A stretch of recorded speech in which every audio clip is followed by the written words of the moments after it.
Spider-Man Shattered Dimensions should have been a quick and easy install and play, but no. Instead, I went down the rabbit hole of black screens, crashes, and stutters. After hours of tweaking, modding, and testing across multiple systems, I think I finally figured out all the tips that I can share in order for you to get the most definitive experience. And the answer to the best way to play isn't the one that I was expecting. So let's explore the versions, mods, settings, and emulators in order to answer the question that we often ask on this channel. What is the best way to play Spider-Man Shattered Dimensions? Before we get into that though, I need to thank the sponsor of this video, Instant Gaming. Instant Gaming is a website that sells digital games with massive discounts across all platforms such as PC, PlayStation, Xbox, and Nintendo. What sets Instant Gaming apart is that it's not a marketplace, and therefore games are directly sourced from authorized resellers. This means that you never have to worry about a dodgy game key that doesn't work. If you're a Spider-Man fan like myself, then you'll be happy to hear that Instant Gaming has Marvel's Spider-Man 2 for an incredibly lower price than on Steam. Before applying tax, the price of the game is £36.77 in my region. Besides brand new games though, I use this site a lot for retro games as well, as it's basically an all year round Steam sale. Like all of the Resident Evil titles have prices as low as under £3. Same with Fallout, Assassin's Creed, and Final Fantasy. If you're interested, then use the link in the description or the pinned comment in order to support the channel while saving your money on great games. Now back to the video. Spider-Man Shattered Dimensions was kind of like the Spider-Verse movies before they were cool. It had 4 Spider-Men that you could play from different universes, and each one had different art styles and play styles. Most notably going from classic Spidey fighting Kraven the Hunter to then Spider-Noir sneaking around the old-timey world to take down Hammerhead. Excited to revisit this on PC, I installed the PC version and got the Spider-Man Shattered Dimension fix. What this basically does is fix some issues with aspect ratio and also increases the FPS limit to 120. Installing it is just drag and drop in the files into your main game directory. It's important that we set your resolution correctly before starting the game within the d3d9.ini file. The other options can be left all at default for now. And whilst the FPS limit says 0, this actually means 120 FPS, as that's the highest that the game will naturally go. After launching, I noticed that the screen was black, but the UI was visible, which I knew wasn't right. This is the first issue with the PC port. It sometimes just runs in unsupported resolutions, causing it to do this, and also crash when entering gameplay. To fix it, you need to apply a registry edit tweak. You just run it, and the problem will solve itself. You can also enable the FOV feature by pressing 9 on your keyboard. There's also another painful bug when setting up the PC version. Sometimes, for whatever reason that I couldn't quite figure out, the graphic settings do not work at all, and it will just straight up tell you no if you try to change them. If this happens, then the only way to change these settings is via the registry editor. Again, another really weird bug that just adds so much frustration to the experience. The biggest problem that we haven't got to though was the performance of the game. I was actually getting high frame rates, but the problem came from the stuttering that I was getting. There were dips down into the low 40s and awful frame pacing. This is actually down as an unresolved issue within the PC Gaming Wiki, and whilst there are loads of supposed fix for it, no matter what I tried, I could not get this to completely go away. My first attempt was trying to install DXVK in order to translate the game's API from DX9 to Vulkan. To get it installed, you get it from GitHub, go in the x32 folder when you have it installed, and then drag all the DLLs here into the game directory. We don't actually need all of them, just the D3D9 one, but you can do it either way. The problem here is that the fix we applied early uses the same DLL file name to work. No matter what I did, I could not get them both to work at the same time. What I'd usually do is rename one of them to something like D-Sound or D-Input, but this did not work at all.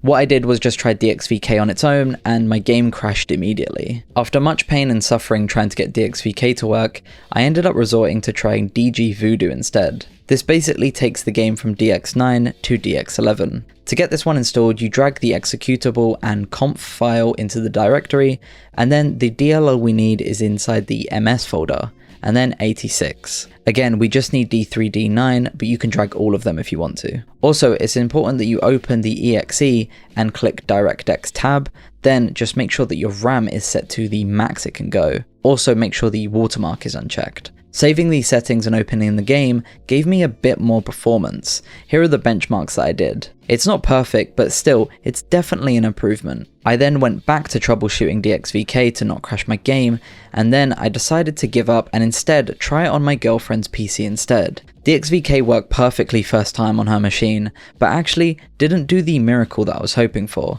This also showed me that the dips in frame rates were not unique to my specific setup. Someone from the Discord also helped out a lot by testing the game on SteamOS for me. This automatically translates the game to Vulkan, and they had absolutely no issues getting it set up, and it also ran really smoothly. It was a bit crazy to me that a handheld was getting a smooth experience, but mine and my girlfriend's PC were struggling. But that's just sometimes how things go with these older games. After all the tedious testing and troubleshooting, what I ended up going with was DG Voodoo to get to DX11 and then just not using the fix. I much preferred the more stable 60 FPS over 120 FPS, but obviously this is up to you. If you know a way of getting both to run at the same time, then do let me know in the comments. I played for a bit and did get quite used to it. It's definitely not as smooth as I had hoped it'd be, but it's playable, and it also looks great. Before we get into looks though, let's see the other versions that we can play and then compare them. Sadly though, the Xbox 360 version, whilst looking really good in comparisons that I saw online, did not work at all on Xenia Canary. There are ways to get in-game apparently online, but it's not playable all the way through yet, so I don't even want to bother looking into it. So therefore, I moved on to the PS3 version running on the RPCS3 emulator. I was pretty shocked by this version because my experience was 10 times better than the PC one. It's a pretty good disclaimer to put here though that I have a pretty good PC that's got a 7800X3D and an RTX 3080, so it can run RPCS 3 games in general pretty well. And whilst this version is definitely more taxing on hardware, it was not only so incredibly fast and easy to set up, but it also ran so smoothly. All I did was turn up the internal resolution from 720p to 1440p, and then added some sharpening via the AMD sharpening filter. I also set the V-blank frequency to 120Hz in order to get 60 FPS. Now during the first few minutes of gameplay, you'll have to compile shaders. This is just how Vulkan works on these type of emulators. You can expect stuttering during this, but after, the performance was just so solid. The 2099 sections in specific did dip a little bit, but it was so much nicer to just dip in frame rate than it was to just constantly stutter in the PC version. You can also set the V-blank frequency to 240. This didn't cause any issues in my small time with it, but I would imagine this could break physics or cause artifacts, so be careful. There was also no crashing or having to dive into the registry editor to edit settings, so that's a big plus over the PC. Now before I start sounding like a sponsor for the emulator, I'm not by the way, it definitely does not look as good as the PC version.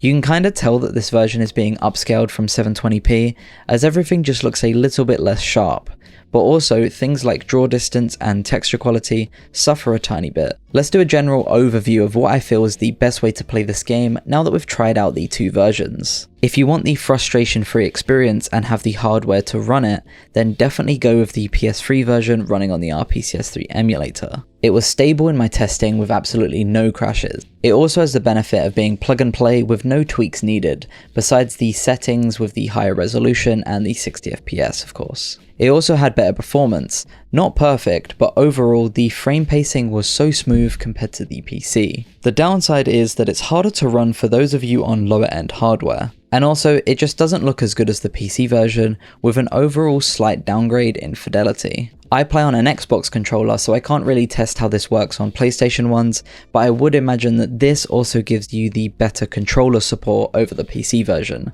If, however, you are on lower hardware, or you want the sharpest visuals possible and are willing to tweak the PC version, then go with that. It might need a hell of a lot of troubleshooting and frustration like it did for me, or everything could just work smoothly for you and there doesn't need to be anything that you need to do to it. The bugs and issues here are just that extensive that it can swing both ways. If you have a Steam Deck or a handheld running SteamOS like an ROG Ally, then the PC version seems to handle the game pretty well out of the box. Big thanks to Alice from the Discord for helping test that one, as I don't currently own a handheld. So this was the first Best Way to Play episode where I am genuinely drained from all the troubleshooting that I had to do. There's a lot of unresolved issues with the game as well that don't have any fixes in place, so that's super frustrating as well. Ultimate Spider-Man on the other hand was way easier to get set up. Hopefully me going through all this pain though means that you don't have to. You now know that you can play it on the RPCS 3 pretty easily, or you can follow my advice on tinkering the PC version. If it did help, then let me know in the comments what worked best for you. And also I'd love to hear in the comments what your favourite Spider-Man gaming memories are if you have any to share. Mine is definitely playing Spider-Man 2 on the PS2 and being weirdly obsessed with the fact that you could enter the Daily Bugle and change from Peter to Spider-Man for missions. Also a lot of pizza deliveries. If you love all things nostalgia and retro gaming, then this is exactly what RetroNoo is about. So join in by subscribing, turning on notifications, or maybe even joining the Discord. All links are in the description. Also, massive thanks to the Patreon and YouTube members. We have quite a few new ones since my last video, and also our first Retro King, which is our highest tier at the moment. You help tremendously keeping this channel alive, and if you'd like to do the same, then you can do so for as low as £1 a month. The Patreon link is in the description, or you can just hit the join button below if you prefer that way. Both ways receive the same perks, so just choose what works best for you. If you enjoyed this video, then I'm sure you enjoy my other Best Way to Play episodes that are based on Spider-Man games. Maybe watch all of them and set up your own little Spider-Man game marathon of playing every single Spider-Man game in order. See you over there.